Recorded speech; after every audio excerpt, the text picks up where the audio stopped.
So we are back with Lisa Lane in the studio. She comes each week with your garden questions. Just what are your neighbors talking about? And lots of gardeners are coming in now. So we're Mhm. seeing them at the garden center in between cold and warm. Every time it's above like 55, Yeah. there's a flood of the parking lot starts to fill. Otherwise, it's like, where is everyone? Echo, echo.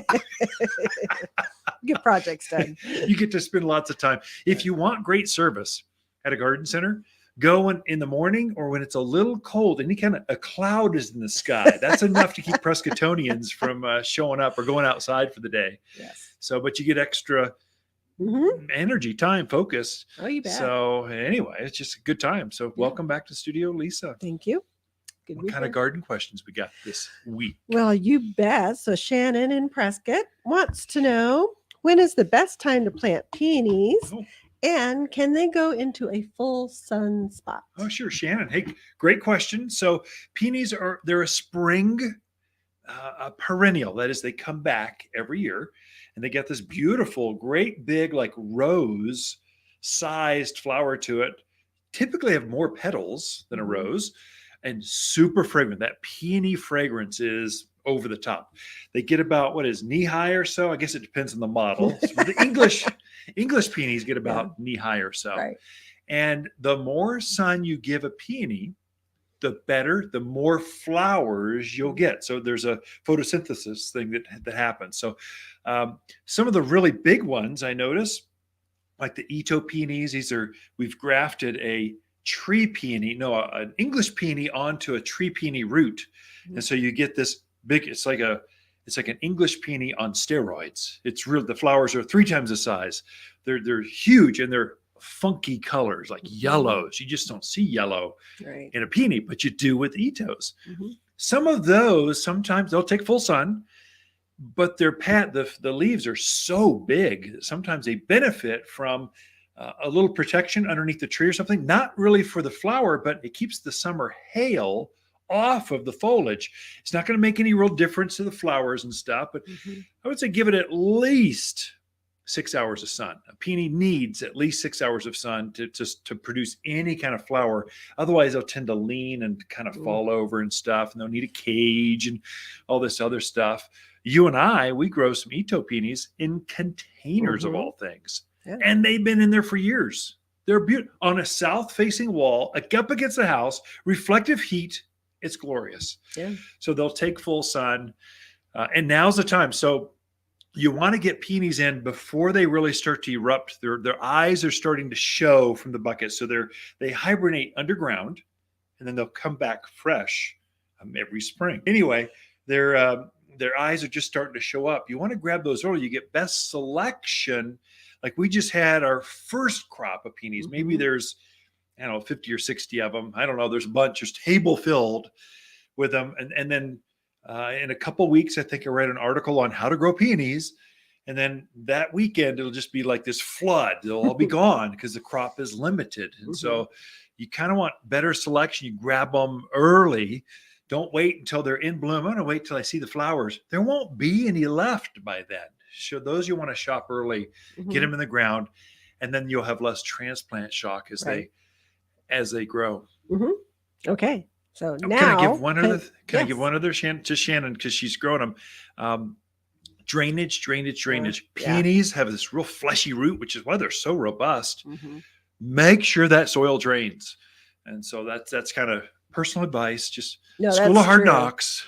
That's very good advice. Very good advice. Okay. So Dan is in Chino. He's put in a raised garden bed for vegetables. It's about 3 feet tall. Ooh, his question is, because he doesn't want to you're gonna have to climb up into the bed. His question is, for the bottom part of that, can you just put in crummy fill soil, or do you need to do the whole thing with good soil? Yeah. So no, I would not put crummy. The reason you have a raised bed, come on, Dan. The reason you got a raised bed is because your soil is so rough. Those new subdivisions out in Chino Valley, they're beautiful. The vistas are gorgeous. The dirt is horrible, just terrible. I don't know how you grow anything in there. And so you're abandoning that soil so that you can have good better soil, better drainage. And so don't curse yourself by refilling that thing with crummy soil. Now, some of your rock yards, they've got what's called a garden mix. Okay, it's silt. They're digging out stock tanks because we're in ranch country. And so they got this rich silt, which doesn't drain. So they add wood chips and manure to it because those are both free products. And they call it garden mix. It's terrible to grow in, but it's great filler. I would get a load of garden mix from any of your soil folks. There's plenty in Chino. Just get them anywhere. And then I would take the top layer of that and I would add that top layer. I would put Waters potting soil. Our grower came up with that, and it's our grower's mix. So cuttings, seed, things that are started, we'll start that in that mix. And plants don't like a difference. They don't like different soils. And so make sure you have the same kind of soil that seedling, the starter mix, that same starter plant goes into the same kind of soil, and it'll just take off and grow for you. So I would take that top 6-8 inches of that raised bed and put Waters potting soil, because you're going to get 100% growth rate. They're just going to grow. You could add your seed, your radishes right in there, probably start right now. And you'd get radishes in like 3 weeks. They grow so fast. Lettuce the same way. So take the top layer and have really good stuff. The filler with just a garden mix. Did I help Dan out? Did I cover everything? I think so. So if they do a good 6 to 8 inches of good soil on top, like the Waters potting soil, you really don't need to add anything else to that, right? You're just good to go. So, but if you're doing a bed that's been in the ground 3-4 years, you've been planting in it, then you would want to add like manures, perlites, those kind of things. For a brand new bed. So he's just filling up a 3-foot bed and he needs a lot of soil. So that was advice for Dan in Chino Valley. For those that already have raised beds and you want to freshen that up, plants use up the soil that they're growing in, so that you'll actually see the soil disappear. It doesn't blow away. It actually just disappears because the plants are using the energy out of that soil. Well, as it takes from the soil, you need to replenish that for the next year's crop. So every year you're probably topping that bed off with Waters potting soil. It's peat moss, perlite. It's all the good stuff you want in a soil mix.